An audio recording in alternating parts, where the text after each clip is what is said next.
What happens when a huge fire spreads inside us aircraft carrier and ships in the South China Sea? Modern naval vessels are among the largest and most technologically advanced vessels ever built.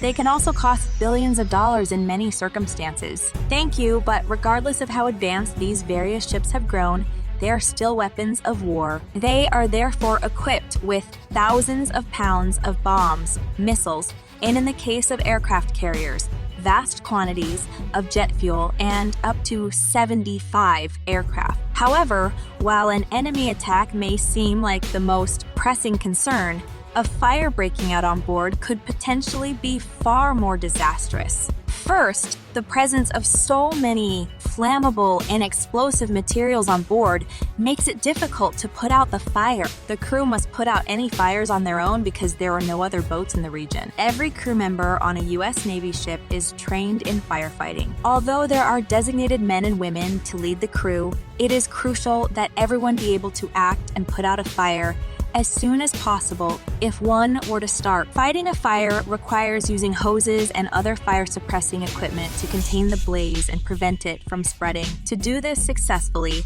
the crew members must cooperate and coordinate their efforts as effectively as they can. In fact, practicing these kinds of coordinated movements is a significant part of any fire drill. Every member of the flight deck crew participates in such an event's drills, independent of their designated role. This preparation paid off in 2011 when an F-18 executing a touch-and-go caught fire. Before the aircraft could return to the flight deck, the U.S. Carl Vinson's crew was getting ready to put out a probable fire. The F-18 was drenched in firefighting foam in a matter of seconds, putting out the fire and, most crucially, saving the pilot. Fortunately, not all shipboard fires call for immediate crew response. The most notable of these is a fire suppression foam system.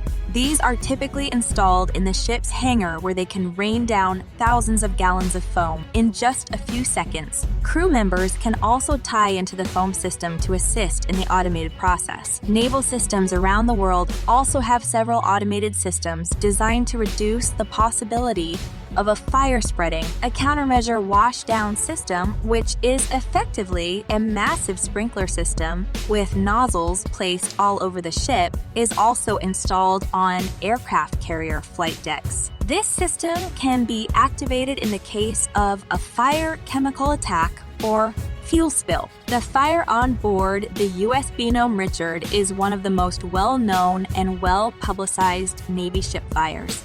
This Wasp-class amphibious assault ship, which was first commissioned in 1998, served a vital function in the U.S. Navy by transporting roughly 2,000 Marines, together with their aircraft and landing equipment, to conflict zones throughout the world. Even if it is not an aircraft carrier, Nome Richard weighed over 40.0 tons and was 844 feet long. The U.S. Nome Richard had been in service for years without incident.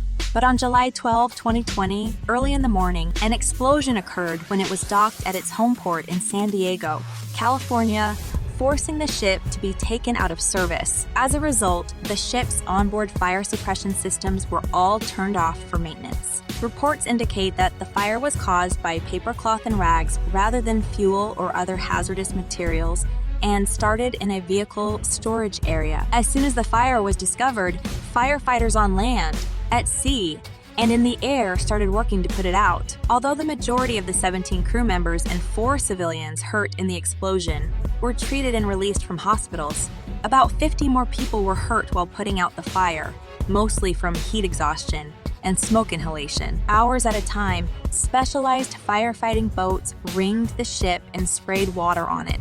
Varying amounts of seawater on the fire, it took 5 days of non-stop fighting to completely put out the fire, and damage reports indicated that the ship had suffered damage on 11 of its 14 decks, many of which had collapsed or warped as a result of the intense heat. The firefighters who actually had to go on board and search for the fires had the hardest job. The Bogon, although the U.S. military has always placed a high priority on firefighting training. This specific incident forced ships and their crews to reevaluate their efforts. The Richard fire resulted in the loss of a ship with a value of more than $2 billion.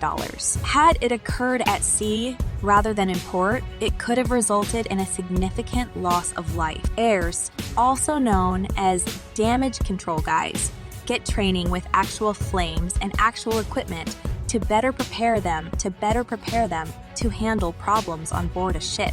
Practicing hose handling protocols is part of this. Cooperation in firefighting and nozzle man relieving techniques. Teamwork is crucial, but it's also crucial since most of a Navy ship's decks are made of metal and are relatively cramped, which can present issues for the people fighting fires. These Marines are attached to the HMs Dauntless from the United Kingdom and the RF's Admiral Shabanenko from Russia. One of the most crucial components of this process is relieving the nozzle man and replacing them with someone from the host team. Because the nozzle man is closest to the fire, they are vulnerable to heat harm if they remain in place for too long. In the end, only quick response times and thorough training can preserve the ship and its crew from a catastrophic fire. The men and women who serve in the world's navies are fully aware of this, and they take their responsibilities as firefighters very seriously, both for themselves and their shipmates.